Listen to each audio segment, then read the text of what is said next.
Good morning from Santa Barbara. Spill the tea with D&E.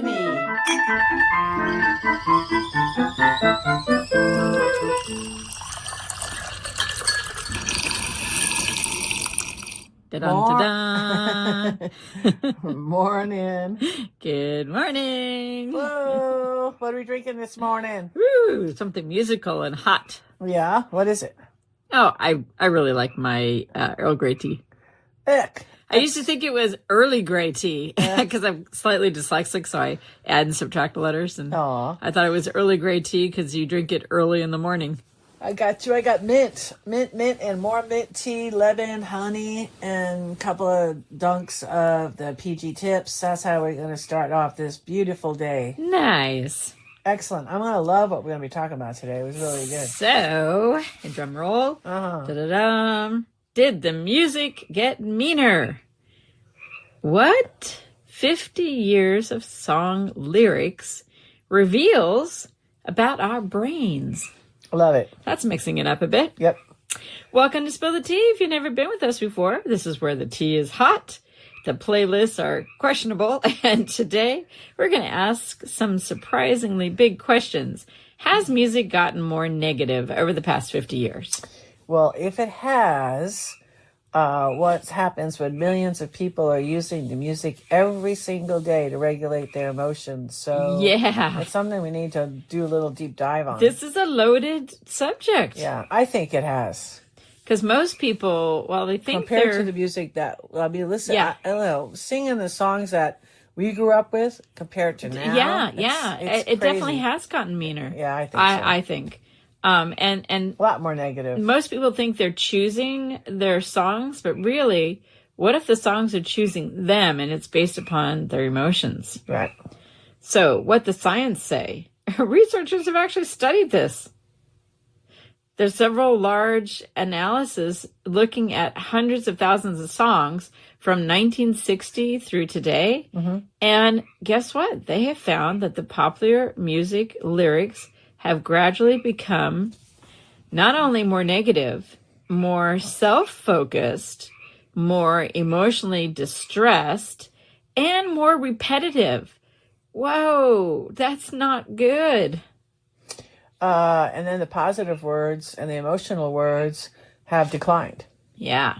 So it's like, I don't know. I felt it because I just thinking back on what you turned off the radio. I used to listen to the radio all the time.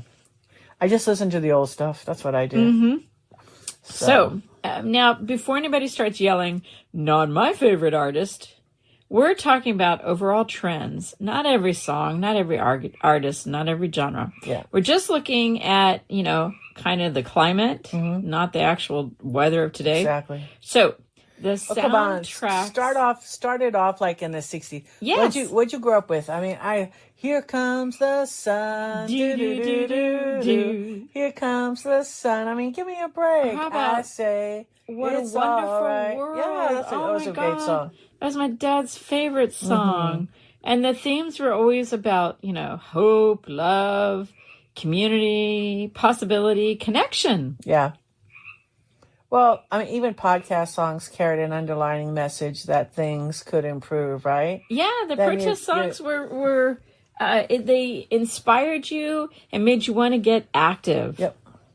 I mean, then the 70s rolls in, right? Yeah. And that was about, there's so many songs. It's the whole, if you're looking at the grouping of it, right? A lot of heartbreak and struggle. Yeah. But lean on me. I know, when you're not strong. Or you got a friend. Exactly.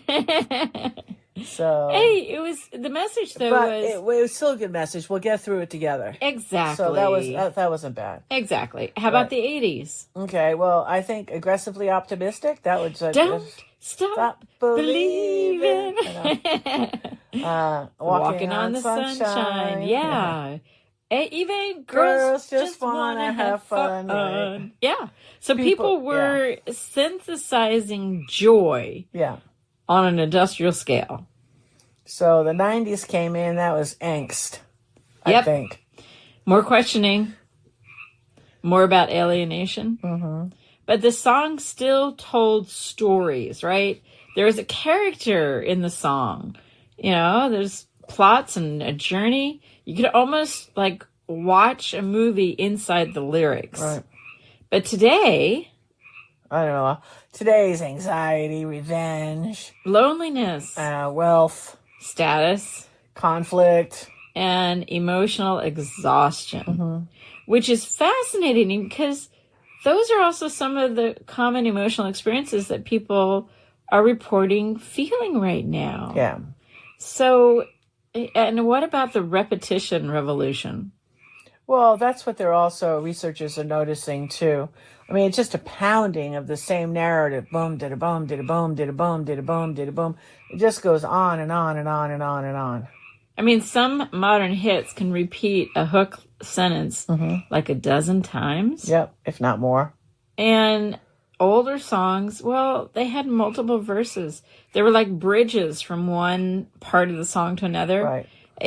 Almost like how a story arcs. Yeah. And especially character development. Like you'd start out and then you'd grow with the character in the song.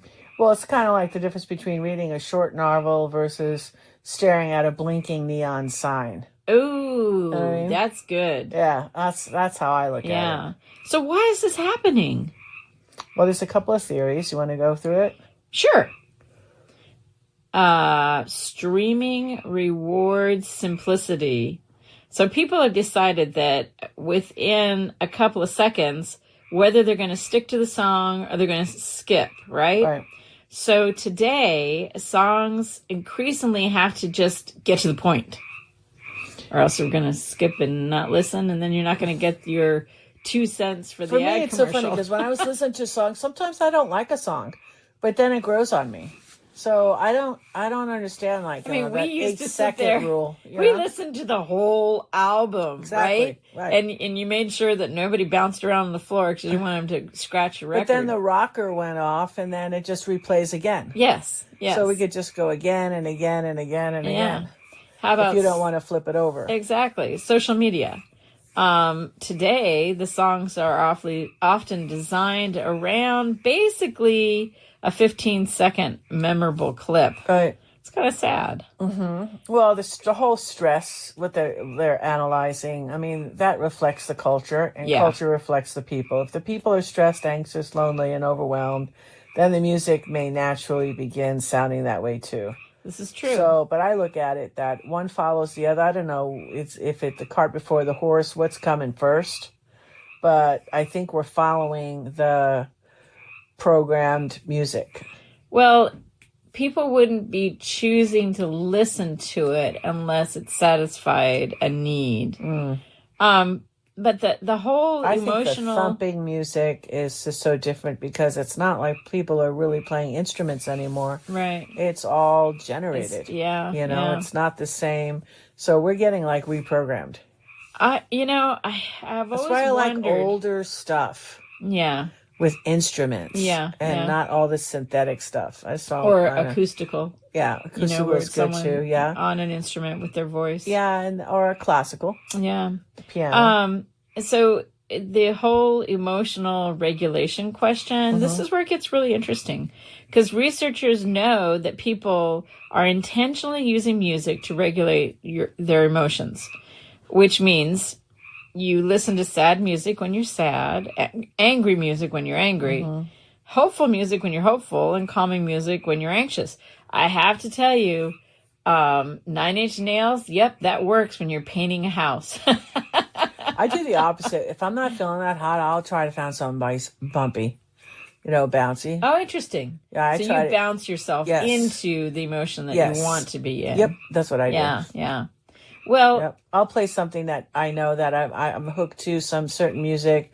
It's usually attached to sports, and it's usually attached to what I used to Jones on before the games. So if I want to get myself good jacked, memories with them too. Yeah, I do. So if I want to get jacked and I'm not feeling up to par, I'll put on that song. You'll put on that. Yeah. That's kind of like "Take Me to the River." Yeah.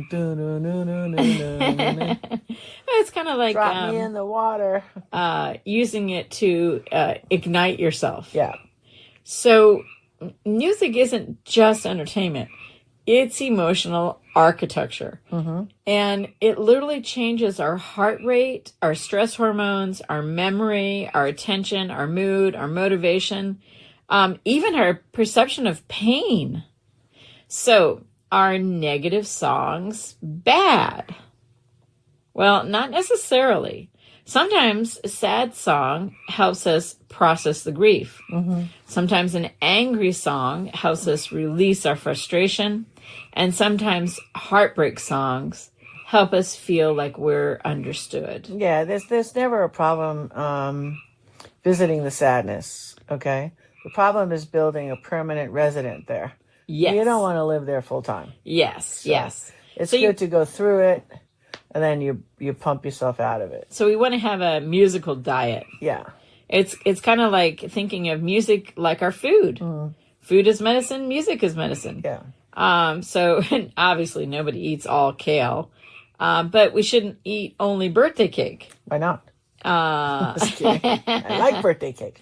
Yeah. So healthy emotional nutrition would include uplifting songs, thoughtful songs, fun songs, instrumental songs, spiritual songs, nature songs, classical music, jazz, music that inspires, music that makes us want to dance while we're doing the dishes. Yeah. You know what? For the longest time, I was hooked to an Icelandic song that just sounded like grunts and sounds, but it had this beat, and the rhythm of the story had to do with an enchanter who was enchanting that someone was falling like under a spell. And I don't know how to explain it, but it was eerie and primal and Dominique, you listen to Crumpled Paper to go to sleep at night, okay? You freak me out sometimes. AMSR. I think that there's, some spirit in the room. I had no idea that there's such a thing, crumpled paper. I absolutely love music. Oh. So here's the experiment. Okay, let's do an experiment. We'll give a challenge to our friends. Okay, for a week. For a week. All right. Pay attention to what you're listening to. Not just what sounds good, but how it makes you feel. And ask yourself, does this leave me more hopeful, more peaceful, more energized, more connected, or more anxious, more angry, and more exhausted? Yeah, I got you. So, yeah, we want to notice. I love it. That's a good idea. That's a nice week little. And we can, if you want to check in with us, let us know. Best way to get a hold of us is... You can find access to us at sbwellness.org. Beautiful. And then if you want to, I don't know, feel free to love us if you want to. Give us some donations. Yeah, there's a donate button there. Yay. But let's do a closing toast. All right. You want to go first? Sure. Music, for me, music has always been humanity's emotional mirror. But mirrors just don't reflect us. They can influence us too. So let's do this check-in with this, this fun experiment we're going to have this week. And we'll see if that holds any weight. Music is a mirror. I like that. Maybe the question isn't what's on the charts. Maybe a better question is, what's on the soundtrack of my life? Because every day we're feeding our minds stories.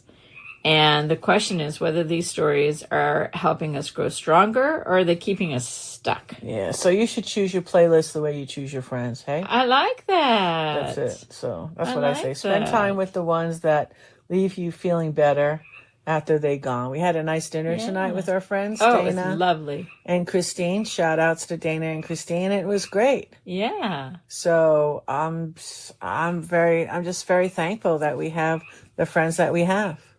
We are so fortunate. Yes, we are. So everybody out there, don't forget, keep gardening, keep learning, keep dancing in the kitchen, and keep spilling the tea. Cheers, Dominique. Bye for now.